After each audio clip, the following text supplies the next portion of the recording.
Dirk Bogarde was part of a new wave of actors who rose to prominence in the late 1940s and 1950s. Similar to Montgomery Clift and Francis DeLong, he exuded a brooding intensity and gravitated towards serious, intelligent roles. However, unlike Clift and DeLong, Hollywood rejected Bogarde, forcing him to forge a different path. The British actor pursued an unconventional career in European cinema, where he became one of the most respected and celebrated performers of the 20th century.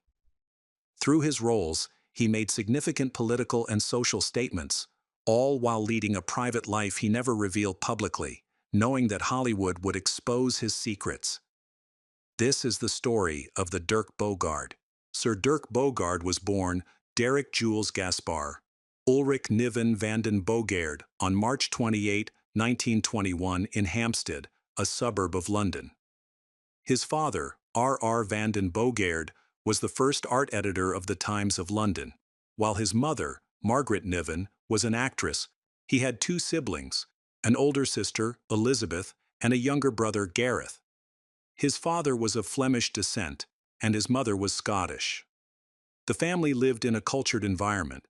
Dirk's father established and led the art department at the Times, while his mother, the daughter of actor and painter Forrest Niven, had performed in the play Bunty Pulls the Strings before giving up acting at her husband's request. Dirk was raised in Sussex, primarily cared for by his sister Elizabeth and the family nanny. Bogarde attended Allen Glen's School in Glasgow and later London's University College School. He then studied commercial art at Chelsea Polytechnic, where he was taught by notable figures like Henry Moore. Though his mother hoped he would become an art critic for the Times, Bogarde abandoned his art studies to pursue acting. However, acting opportunities were scarce, and his early efforts showed little promise. In the 1930s, he worked as a commercial artist and scene designer. He began his acting career with the Amersham Repertory Company and made his stage debut in 1939 at the Q Theatre in London, delivering just one line. Shortly after, he made his West End debut in J.B. Priestley's play, Cornelius. Around this time, he also appeared as an uncredited extra in the George Formby comedy, Come On George. Just as his career began to gain momentum, global events took a dramatic turn. In September 1939, Germany invaded Poland, followed by the Soviet Union 2 weeks later, and Britain soon entered World War II.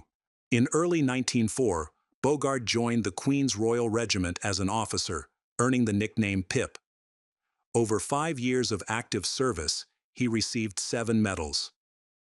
During the war, he also wrote poetry and painted. One of his poems, Steel Cathedrals, was published in 1943 in a small magazine and later included in an anthology. His wartime paintings are now part of the Imperial War Museum's collection. Derek first served in the Royal Corps of Signals before being commissioned as a second lieutenant in the Queen's Royal Regiment. He later worked as an intelligence officer with Field Marshal Bernard Montgomery's 21st Army Group during the liberation of Europe. Following D-Day, he participated in photo reconnaissance, advancing through Normandy with units from the Royal Canadian Air Force. By July 1944, they were based at the Baked Airfield near Bayeux. As a captain and air photographic interpreter attached to the Second Army, Derek identified targets in France, Holland, and Germany for the 2nd Tactical Air Force and RAF Bomber Command. Strategic bombing of key villages along supply routes was carried out to block German armor from reaching the invasion zones. His intelligence efforts were vital to the Allies' progress.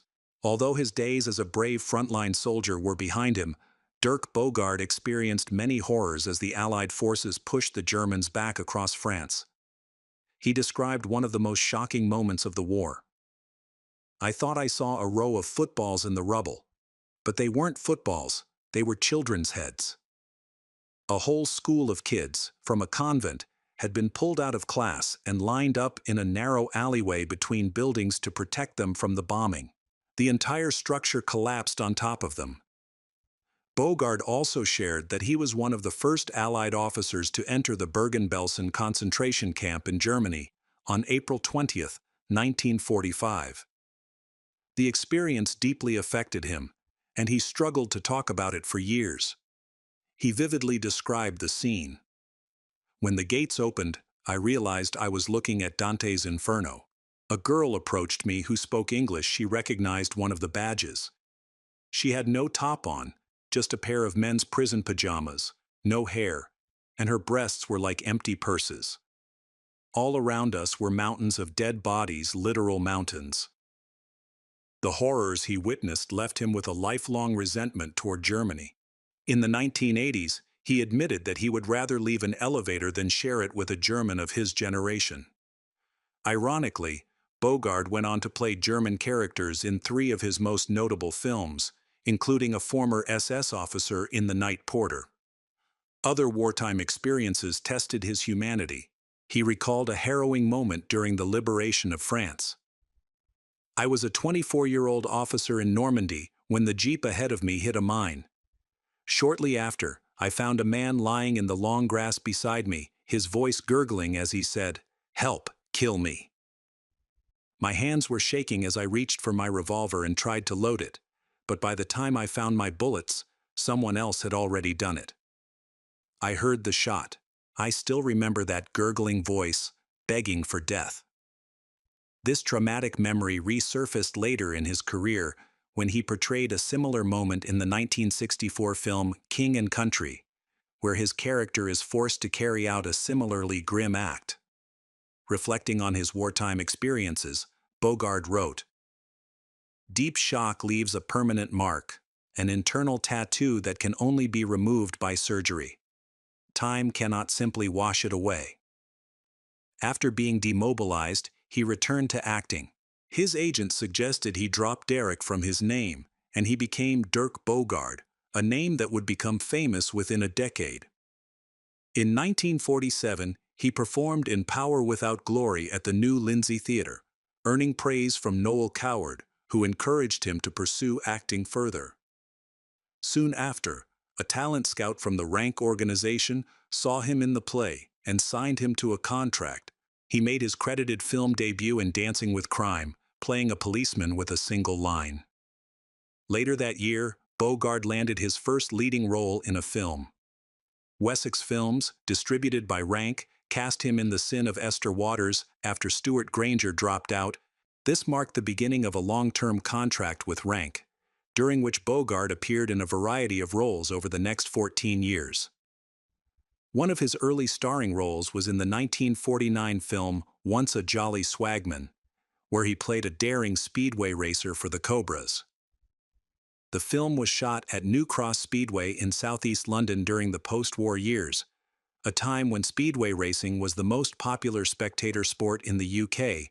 Dirk Bogarde's early career was shaped under the guidance of prolific independent film producer Betty Box, who played a key role in crafting his image as a matinee idol.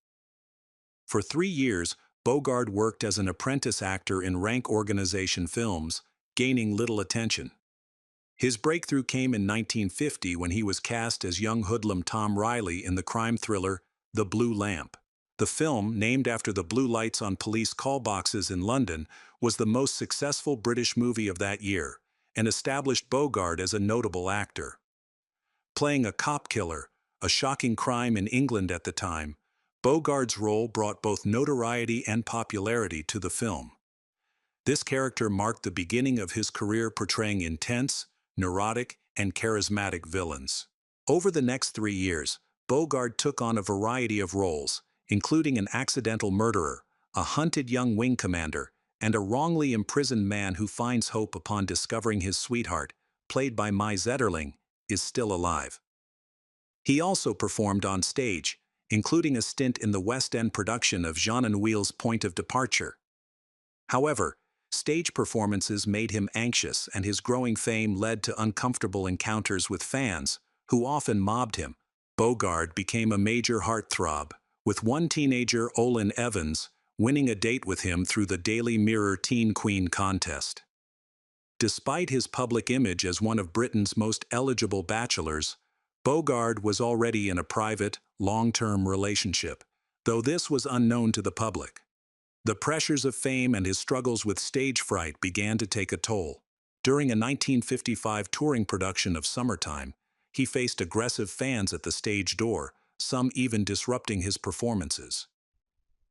After a final stage appearance in the 1958 Oxford Playhouse production of Jezebel, Bogarde decided to leave the theater, turning down lucrative offers to return. Around this time, he collaborated with American expatriate director Joseph Losey on The Sleeping Tiger. Losey, a communist blacklisted in Hollywood during the McCarthy era, had moved to England after refusing to direct an anti-communist film. Initially hesitant to work on a low-budget production with a blacklisted director, Bogarde agreed after being persuaded by Losey, who showed him one of his earlier films. Bogarde even accepted a reduced fee for the role, although Losey's name was omitted from the credits due to his blacklist status. This partnership would later result in a series of acclaimed films that became milestones in both their careers. Ironically, it was not drama, but comedy that propelled Bogarde to stardom. His portrayal of Dr. Simon Sparrow in the 1954 comedy Doctor in the House launched him to the forefront of British cinema. The film, featuring Kenneth More, Donald Sinden, and James Robertson Justice as their gruff mentor, was spearheaded by Betty Box, who saw its potential after reading the source material on a train journey. Doctor in the House became a massive hit, drawing 17 million viewers in its first year and earning its place as one of Britain's most beloved films. Bogarde's performance as Sparrow cemented his status as a national heartthrob and the leading British movie star of the mid-1950s.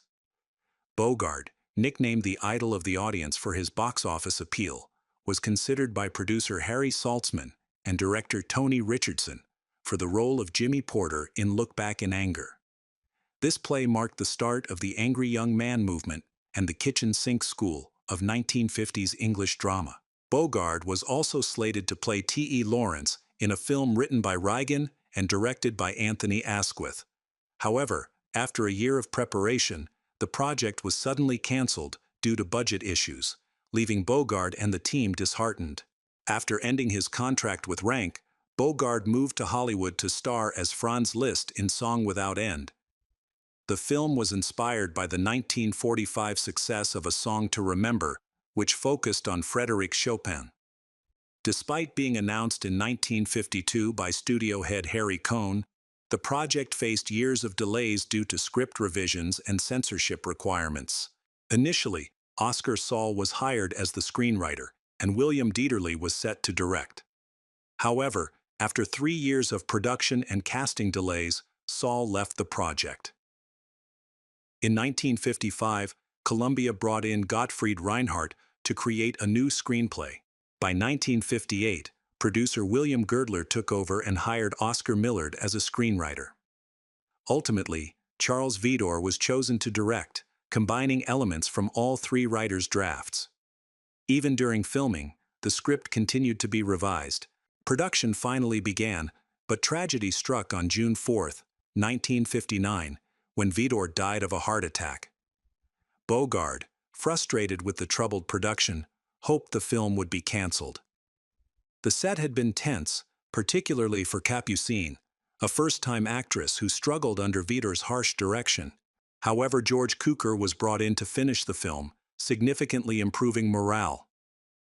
Cukor made several changes, including replacing cinematographer James Wong Howe with Charles Lang, altering costumes, and having Anna Lee dub over Patricia Morrison's dialogue. He also decided to abandon Liszt's iconic long hair, opting for a style inspired by Elvis Presley. Despite his extensive contributions, Cukor declined a directing credit, leaving it to Vidor, who had completed only 15% of the film before his death. Song Without End was praised for its musical elements and effective use of classical music. It won the Academy Award for Best Music Score, credited to Morris Stoloff and Harry Sukman, as well as the Golden Globe for Best Motion Picture Musical. Both Bogarde and Capucine received Golden Globe nominations, and the film was named Best Film Musical at the 18th Golden Globe Awards. Despite these accolades, critics were unimpressed, and the film was a box office failure. During the filming of Song Without End, Dirk Bogarde developed a strong romantic interest in his French co-star, Capucine, and even expressed his desire to marry her, Like Bogarde, Capucine was bisexual, though she leaned toward relationships with women and struggled with bipolar disorder. While their connection did not lead to marriage, it blossomed into a lifelong friendship. This was reportedly Bogarde's only serious romantic relationship with a woman, though he maintained close friendships with many women, including Judy Garland, his co-star in I Could Go On Singing. The commercial and critical failure of Song Without End hurt Bogarde's chances of becoming a leading man in Hollywood and plunged him into a period of depression. He also found the rapid transitions in his life from wartime to peace and then to sudden stardom difficult to handle, saying, "First there was the war, and then the peace to cope with, and then suddenly, I was a film star. It happened all too soon." In 1960, Bogarde appeared in Nun Johnson's Spanish Civil War drama The Angel Wore Red, co-starring Ava Gardner. However, the film was criticized by New York Times critic Eugene Archer for failing to fully explore its religious themes, instead descending into a mass of inspirational sentimentality. Financially, the film was a disaster, grossing only $410,000 in the US and Canada and $525,000 internationally, resulting in a loss of $0.5 million. Bogarde then returned to Rank Studios for The Singer Not the Song, a western centered on a love triangle involving a Mexican bandit, an Irish priest, and a teenage girl. Initially unenthusiastic about the project, Bogarde became more interested when he heard the priest might be played by Richard Burton or Peter Finch. However, Rank insisted on casting John Mills, prompting Bogarde to warn director Roy Ward Baker, "If John plays the priest, I will make life unbearable for everyone involved." The film was another commercial failure, but later gained a cult following for its campy homosexual undertones and Bogarde's striking performance, particularly his flamboyant black leather trousers. Bogarde next appeared alongside Alec Guinness in HMS Defiant, a British naval war drama set during the Spithead Mutiny of 1797. Adapted by Nigel Neal from Frank Tilsley's novel Mutiny and directed by Lewis Gilbert, the film was shot in CinemaScope and Technicolor and premiered at the Odeon Leicester Square in London on February 22, 1962. By the early 1960s, Bogarde made the surprising decision to leave behind his successful mainstream career to focus on more challenging arthouse films. This decision shocked his fans, who expected him to return to Hollywood as a glamorous leading man. However, Bogarde sought more meaningful roles that would push him as an actor. His next project, Victim, would become one of the most challenging and groundbreaking films in British cinema history. Directed by Basil Dearden, Victim was the first British film to sympathetically address the persecution of homosexuals. The black-and-white thriller centered on gay men being blackmailed under the threat of exposure and imprisonment. Released 6 years before the Sexual Offences Act decriminalized homosexuality, Victim tackled a highly controversial subject.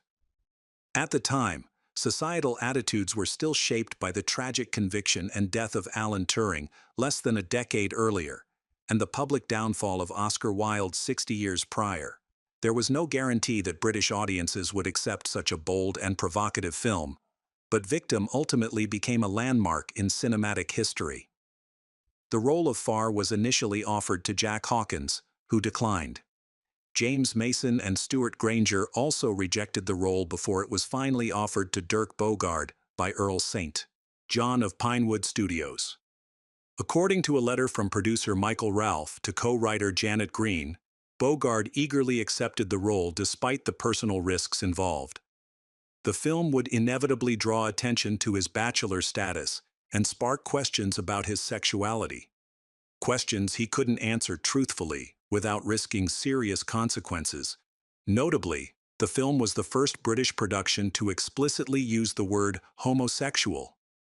Before this, mentions of gay people in British cinema were limited to slurs. Victim is credited with helping pave the way for the eventual passage of the 1967 Sexual Offences Act, which decriminalized homosexuality in England.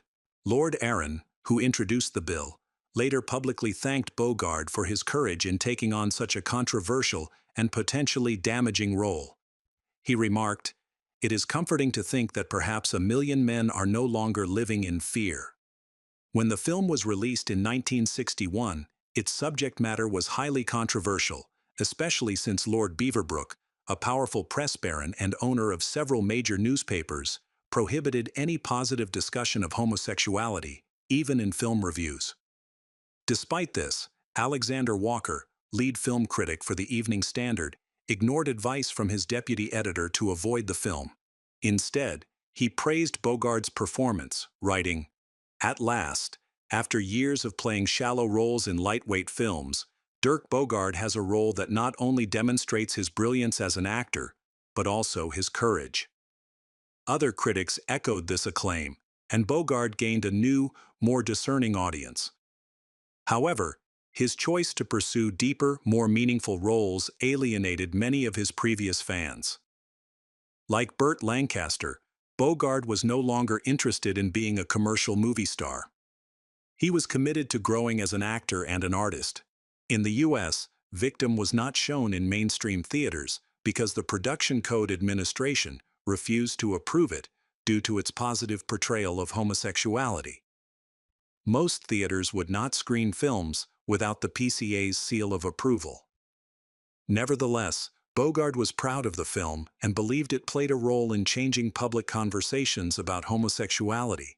Although Bogarde publicly denied being gay during his career, he later admitted to having a long-term relationship with his manager, Anthony Forwood. The two first met in 1939, when Forwood was a theatrical manager.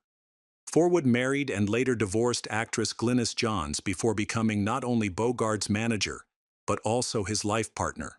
In 1968, the couple moved to France, where they purchased and restored a 15th-century farmhouse near Grasse.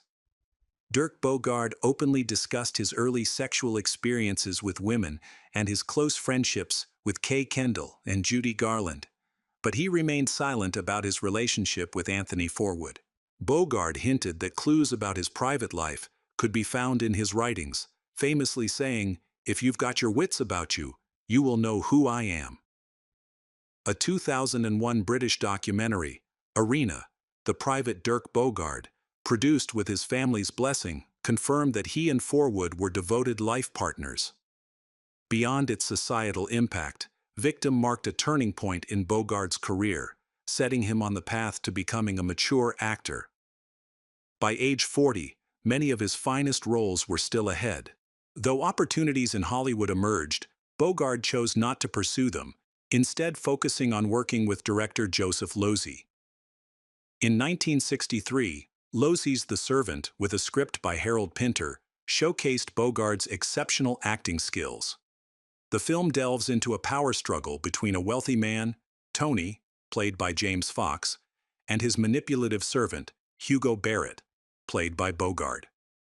As the story unfolds, their relationship shifts, with Barrett ultimately dominating and destroying his master. When Lucy fell ill with pneumonia during production, he asked Bogarde to direct temporarily, which Bogarde agreed to for 10 days. However, he swore never to direct again. His performance in The Servant earned him the BAFTA Best Actor award. That same year, Bogarde appeared in the unusual and influential film The Mind Benders, directed by Basil Dearden. The movie, which inspired Ken Russell's Altered States, follows Professor Sharpie, suspected of Soviet espionage, who takes his own life. British intelligence believes guilt drove Sharpie to suicide, but Dr. Longman, a colleague, theorizes that sensory deprivation experiments may have made him vulnerable to brainwashing. To test the theory, Longman undergoes similar experiments, allowing an intelligence officer and another colleague to attempt brainwashing him against his wife. In 1964, Bogarde reunited with Losey for King and Country, set during World War I in 1917. Bogarde portrayed Captain Hargreaves, who defends Private Arthur Hamp, accused of desertion. Hamp is convicted, and though the court recommends mercy, the higher military command rejects this, seeking to boost morale by setting an example. Hamp is executed by firing squad. But when the shots fail to kill him outright, Hargreaves must finish him off with a revolver, a stark reminder of Bogarde's own wartime experiences. Bogarde joined forces with Losi and Pinter once more for 1967's Accident, an intense, tension-filled adaptation of Nicholas Mosley's 1965 novel. The story centers on Stephen, a married Oxford tutor in his 40s, who becomes infatuated with Anna, a mysterious Austrian student also desired by his wealthy, charming pupil, William. While Stephen's wife is away, he rekindles a romance in London. Upon returning, he discovers his colleague Charlie has been using his home for an affair with Anna. Anna subsequently reveals that she and William are engaged. That night, a drunk William and Anna crash their car near Stephen's gate. Stephen rescues Anna from the wreckage, but while she is still in shock, he assaults her before taking her back to her university accommodation. The next morning, Stephen encounters a confused Charlie, who is unable to stop Anna from packing her things to leave for Austria. The film initially baffled critics and was another financial failure. However, over time, its reputation has grown significantly. Despite their lack of immediate success, these films eventually gained critical acclaim and elevated Joseph Losey to the status of a major director. Bogart also appeared in Losey's 1966 spy parody Modesty Blaise, but the film did little to improve either of their reputations. Bogart later refused to act in Losey's The Assassination of Trotsky due to its poor script.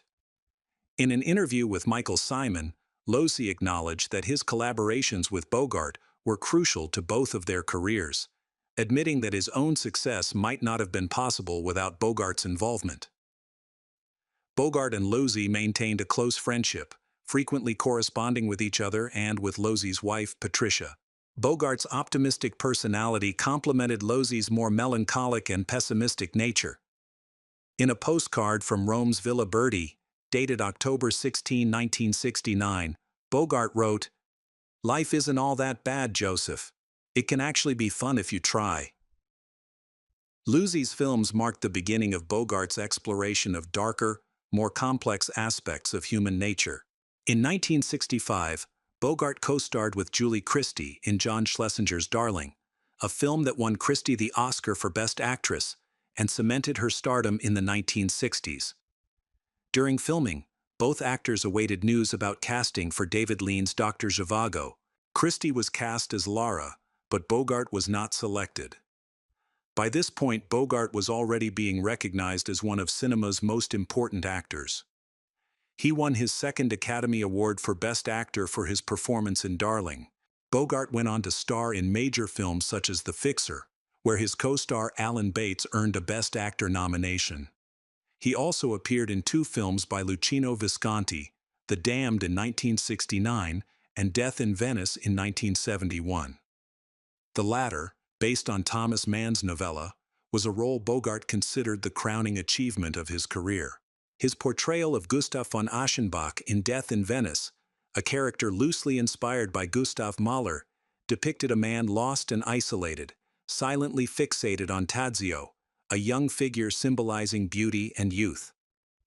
Bogart believed this performance was his finest and marked the conclusion of his illustrious career. Visconti's film adaptation introduces a disturbing sexual element to the protagonist's fixation, which becomes even more unsettling when considering the later struggles of Björn Andresen, the 14-year-old Swedish actor who portrayed Tadzio. Andresen's experiences are explored in the documentary The Most Beautiful Boy in the World, a title Visconti famously used to describe him during their appearance at the 1971 Cannes Film Festival. In the film's climax, Gustav von Aschenbach undergoes a grotesque transformation, with his face powdered white, lips painted rosy, and hair dyed jet black. He deteriorates while seated in a deck chair, a tear running down his face, a stark contrast to the clean-cut heartthrob who had once been a magazine sensation. Bogart fully immersed himself in his role and later expressed his deep nostalgia for both the film and his character. Reflecting on the experience, he told Visconti, "It seems incredible to me that the film is over only by a few weeks. I am very nostalgic for it, and for Gustav, and always for you." Visconti shared an anecdote about the American reaction to death in Venice. After a Los Angeles screening, the room fell silent, which Visconti initially interpreted as a sign of profound impact. However, the silence was actually due to shock. A nervous studio executive eventually broke it by asking about the film's music. When Visconti explained that it was composed by Gustav Mahler, the executive enthusiastically replied, "Just great. I think we should sign him." The Damned, in contrast, is a provocative film about a wealthy German industrialist family navigating their relationship with the Nazis after their rise to power in 1933. The story centers on Martin, the perverse heir played by Helmut Berger, whose decadence and depravity mirror the moral collapse of German society during that time. The film received widespread acclaim, earning a nomination for Best Original Screenplay at the 42nd Academy Awards, and being named one of the top foreign films of 1969 by the National Board of Review. Helmut Berger was praised for his chilling portrayal of Martin, a ruthless sexual deviant who uses his depravity to achieve sinister goals. The film also performed well commercially, ranking as the 10th most popular release at the French box office in 1970. In the early 1970s, The Damned aired on CBS in heavily censored late-night broadcasts. A network executive jokingly suggested renaming it The Darn. Despite the cuts, it became the first X-rated film to air on American network television.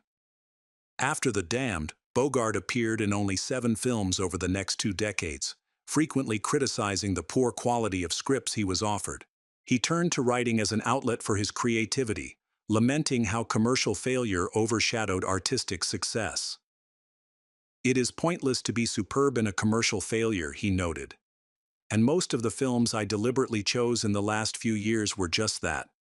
Critics may have liked them, but distributors avoid what they call a critic's film, which often means the public will stay away. And if you don't make money at the box office, you're not asked back to play again."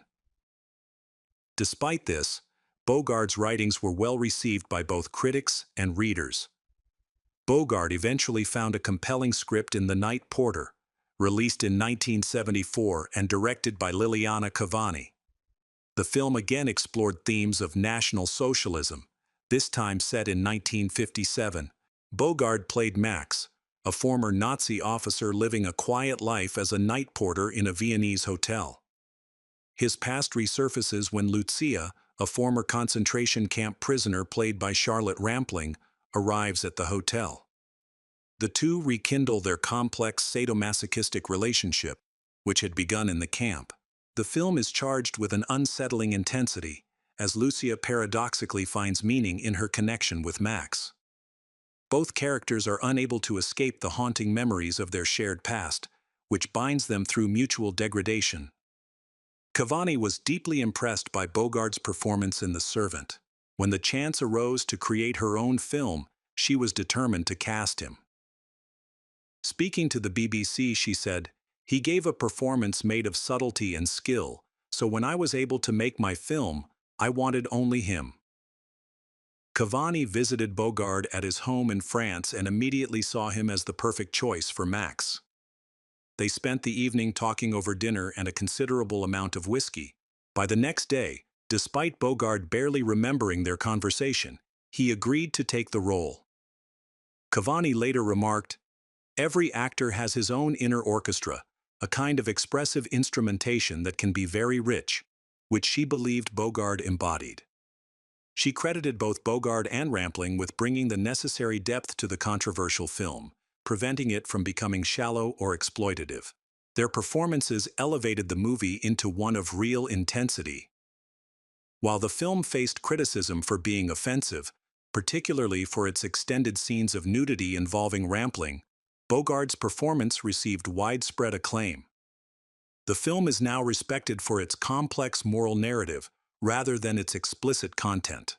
Bogarde, who had witnessed the horrors of Bergen-Belsen, was drawn to exploring the darker sides of human nature in cinema. Reflecting on Bogarde, Charlotte Rampling said in a documentary, "He was for me a good and great man, But he wasn't a goody-goody, that's for sure, adding with a smile. He was wicked. Bogarde's next role was as Lieutenant General Frederick Boy Browning in the star-studded epic A Bridge Too Far.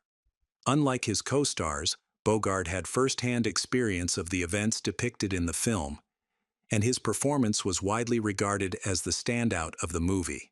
That same year, he appeared in Alain Resnais's critically acclaimed Providence alongside John Gielgud. In 1978, he starred in Rainer Werner Fassbinder's adaptation of Vladimir Nabokov's Despair, with a script by Tom Stoppard. Bogarde's portrayal of Hermann Herrmann, a 1930s German businessman spiraling into madness as fascism rose, was once again highly praised. Bogarde found working with Fassbinder particularly rewarding and noted similarities between Fassbinder and Luchino Visconti.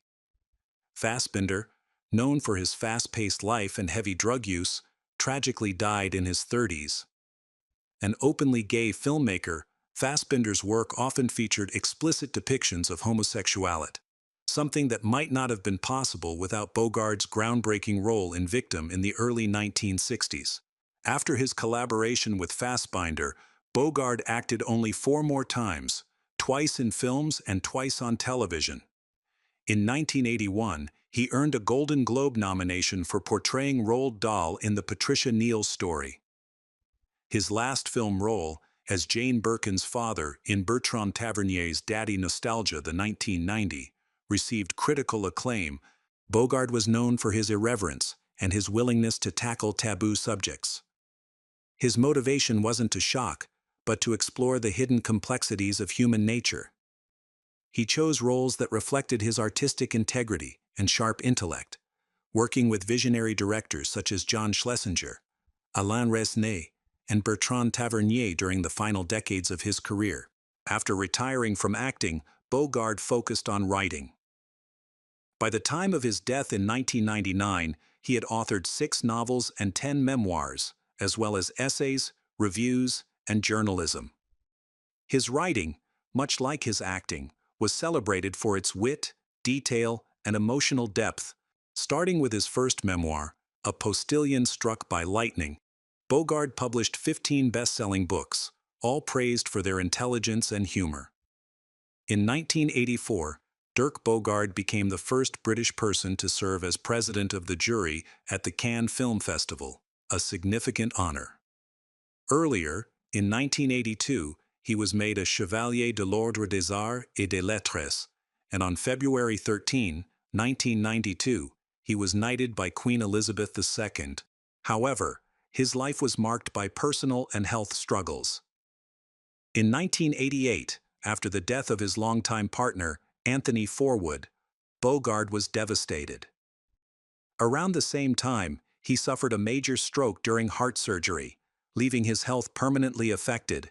A heavy smoker for much of his life, his recovery was limited. During this difficult period, Bogarde started reviewing books for The Telegraph at the suggestion of literary editor Nicholas Shakespeare, who, according to Bogarde, unknowingly provided much-needed support. In 1996, he experienced another stroke, which left him partially paralyzed. Despite this, he regained enough independence to live on his own in his Chelsea flat. By May 19, 1998, his health had declined to the point where he required constant nursing care. This led him to create a living will, specifying that no extraordinary measures should be taken to prolong his life if he became terminally ill. Bogarde became a strong advocate for voluntary euthanasia and served as vice president of the Voluntary Euthanasia Society, openly discussing his own decision to forego life-saving interventions. Ultimately, his living will was not needed. Bogarde passed away from a heart attack on May 8, 1999, at his Chelsea home. His family honored his wishes for a private funeral with no memorial service, respecting his desire to be forgotten. The day before his death, he spent time with his friend, Laurent Bacall. His ashes were scattered at his former estate, Le Pigeonnier, in Grasse, southern France. Writing in The Guardian on May 10, 1999, Margaret Hinksman described Bogarde as probably the finest, most complete actor on the screen, when working with directors he trusted, such as Joseph Losey, Luchino Visconti, and Alain Resnais. Bogarde's success as a film actor was rooted in his unique connection with the camera. He believed the actor's gaze, the look, was more important than perfect line delivery in film acting. His gaze, along with his dedication to meaningful roles, set him apart. Today, there is no one quite like Dirk Bogarde, a remarkable actor who, despite a brief Hollywood career, remains one of the finest of his era.